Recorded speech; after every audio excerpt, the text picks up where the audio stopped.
Morning, Radhe Shyam, शुभ बिहानी सबैलाई। आज मङ्गलबारको दिनको सुरुवात भइसकेको छ। म चाहिँ केटाकेटी स्कुल पुऱ्याएर आएर अहिले चाहिँ चाय लिएर बसेकी छु। चाय पिएर चाहिँ अनि म मन्दिर जान्छु। घरको काम लगभग अब सकि नै सकेको छ र मन्दिर आज एक्लै जान्छु किनभने श्रीति हुनुहुन्न। श्रीति आज बिजी हुनुहुन्छ, उहाँको घरमा केही काम छ भन्नुभएको छ, दोकान पनि आउनुहुन्न। त्यही भएर म फटाफट मन्दिर गएर आएर चाहिँ आफ्नो ड्युटीमा निक्लिन पर्यो। यतिखेर हजुरहरूलाई थाहा नै छ, आफ्नो ड्युटी लगभग एक हप्ता जस्तो फेरि यसपालि पनि त्यस्तै भयो, अब गई भएन। अनि आजबाट चाहिँ कन्टिन्यू ड्युटी गरौँ भनेर सोच्दैछु होइन। अब यस्तो गरेर ग्याप गरी गर्न पनि हुन्न। त्यही माथि श्रीति नहुँदा त दोकानै बन्द हुन्छ एकदम, म गइनँ भने। त्यही भएर आज चाहिँ एकदमै जान जरुरी छ मलाई। अनि मन्दिर आज मङ्गलबार म मन्दिर जान्छु, हजुरहरू सबैलाई थाहा भएकै कुरा हो।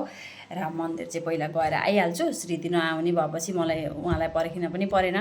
अनि फटाफट गएर मन्दिर गएर आउँछु र त्यसपछि चाहिँ आफ्नो काममा निस्किन्छु। हस् त, हजुरहरूको पनि दिन शुभ रहोस्। Have a good day, nice day. बजरङ्गबलीले सबैजनाको रक्षा गर्नुहोस्। जय बजरङ्गबली।